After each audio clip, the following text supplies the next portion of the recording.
May tanong sa akin. Hi Boss Rai, good evening.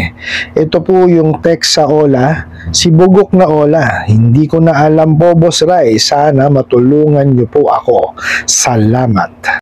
Sa mga oras na ito ay nananatili pa ring nakapending ang iyong account o ikaw ay walang nagiging tugon sa aming kumpanya. Kung kaya't napagpasyahan ng aming team na i-forward itong account mo sa aming mas mataas na departamento na silang mangangasiwa ng iyong account hanggang sa ikaw ay makapagbayad ngayong araw. Sila din ay nakamonitor sa iyong mga pinasang personal information kagaya lamang ng Facebook account, Gmail account at kung ano pang iyong ipinasa upang malaman nila kung ikaw ay aktibo. Huwag mong hayaang masira ang iyong kredibilidad ng dahil lamang sa pag-aakala naming pagbabaliwala mo ng iyong obligasyon. Pakibayaran na ang nasabing pagkakautang ngayong araw. Salamat. Bugok na Ola Collection. Alright, napakagandang katanungan po nito pero bago ho natin sasagutin, imbitahan ko muna sana kayo na pakisuportahan po sana aking mga social media accounts sa YouTube, Facebook, and TikTok. Ayan. Saan ho ba nahuhuli ang isda? Di po ba sa bibig? So, ayan. Kaya lang ko pinadaan nila sa mensahe. Ayan. Huling-huli. Sila ho ang nagsabi, minomonitor ho kayo. Nakita nyo? Saan kayo minomonitor? Doon daw ho sa sa mga personal information na ibinigay ninyo. Pero kalokohan yun eh. Hindi nila yun hindi nyo ibinigay yun. Ninakaw nila yun. Diba? Dahil nga naalala nyo, nung nagbigay kayo ng permission sa kanila, which is supposed to be permission dun lang sa araw na yon, no? Ang ginawa nila, ninakaw lahat ng information ninyo. Pati yung Facebook ninyo, na-access nila. Pati Gmail, nakita nyo, sa kanila sila mismo nang sabi. Di po ba? Manteteng tong mga to. Sige, himayin ho natin tong kalokohan na to. Okay, una ho muna sa lahat, magpakalma lang ho kayo. No? Pakalmahin nyo yung sarili ninyo. Kasi, tingnan nyo, patutunayan ko sa inyo, pananakot lamang ito. Okay, although yes, sige, nandun na tayo, talagang maraming katarantaduhang ginagawa itong mga to, pero kayo lang ho kasi makakatulong sa sarili po ninyo. Ako, nagbibigay lamang ho ako ng payo base ho sa aking experience. Tapos, base po dun sa mga tanong ko sa mga abogado na kaibigan ho natin, kumpare natin. No? Kaya ho kayo, unang-una, pakalmahin nyo ho yung loob ninyo. Maghanap po kayo ng tao na makakatulong po sa inyo. No? Para mailabas nyo ho yan. Hindi ho po pwedeng susuluhin yan. No? Hindi ho katapusan ng mundo. Pagka ho kayo nakautang dyan sa mga bugo katapusadong online lending apps na yan. Excuse me po. Okay? Patutunayan ko sa inyo na wala katutunan itong mga katarantado ang pinagsasabi nito. Okay po? Sabi ho nila rito, sa mga oras daw po na ito. Hindi pa rin daw, kayo nakakabayad. Nananatili daw nakapending. Nakapending. Sira ulo. Wala daw kayo nagiging tugon doon sa kumpanya nila. Okay. Ito sasagutin natin. Bakit?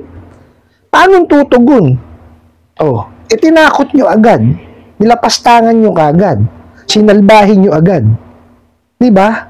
Paano kayo kakausapin yan? Sige nga. Dinaan nyo kagad sa marahas na pamamaraan na paniningil. Actually, hindi paniningil yun. Diba? Hinaras nyo kagad. Diba? Sa tingin nyo, tutugon yan sa inyo pag ganyan ang ginawa ninyo. May sira ulo kayo. Kahit sino man, di ba, pagka yan, inabalan ninyo, nilapastangan nyo, hinaras nyo, talagang hindi kayo napapansinin yan. Di ba? Napakarami kong nababasang ganyan ngayon sa aking mga sa comment section, especially dito sa aking YouTube channel na hindi na nila pinapansin, di ba? Ipag-iipunan na lang at babayaran. Hindi na sila sumasagot sa mga tawag, sa mga message, saka sa email. Kayo may kagagawan yan. Mga bugok na na ahente ng abusadong online lending apps. Di ba?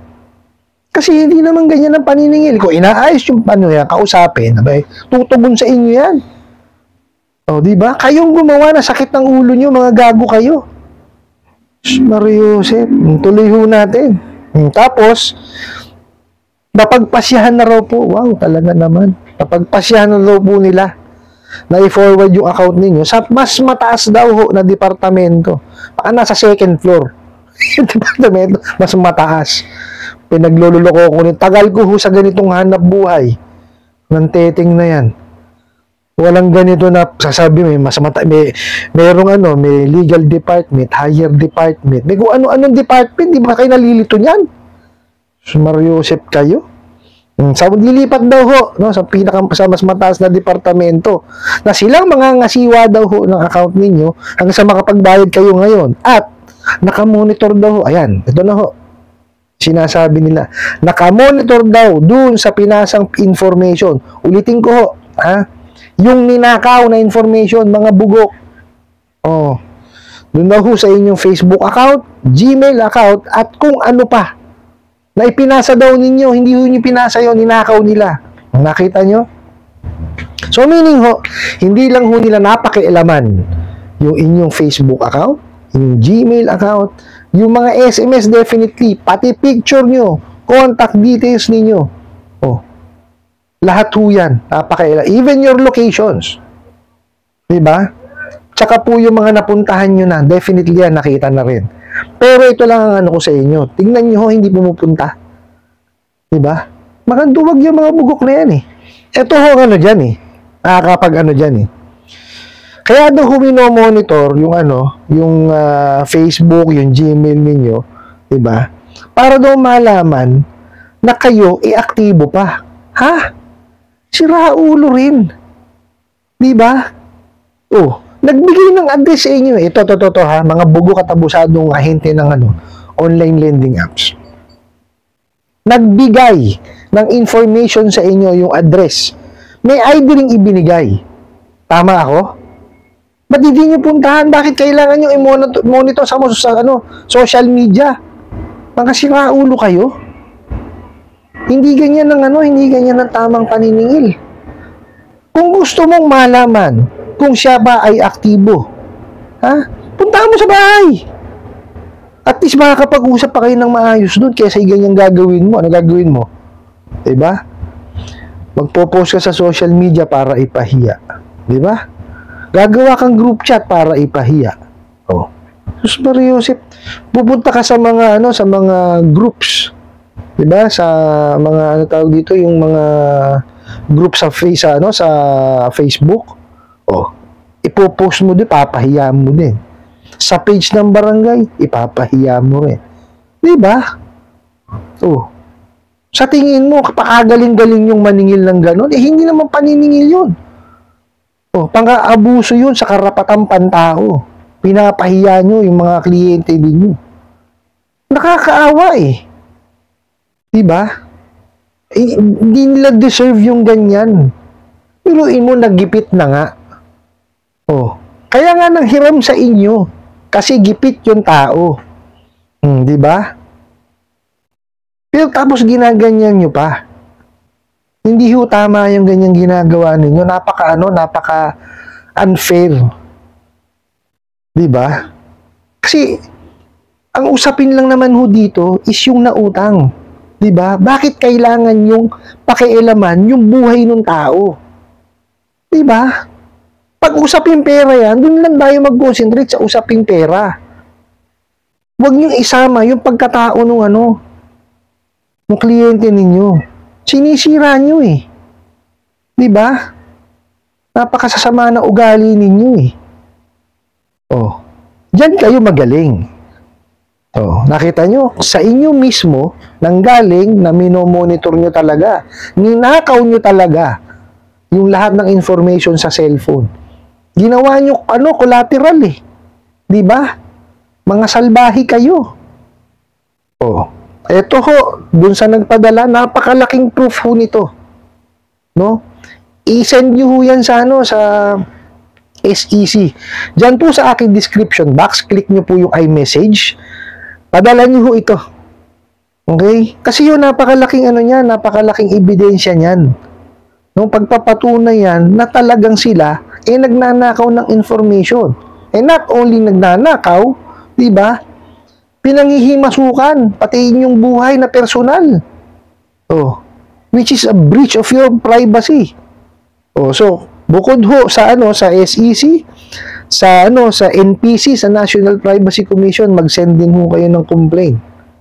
Okay, sa PNP, tsaka sa NBI, sa DOJ.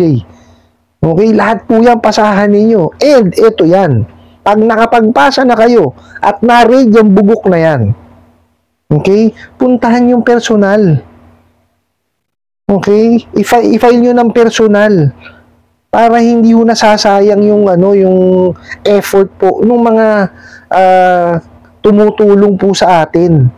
Especially kagaya po nila Madam Kikay tsaka yung grupo niya.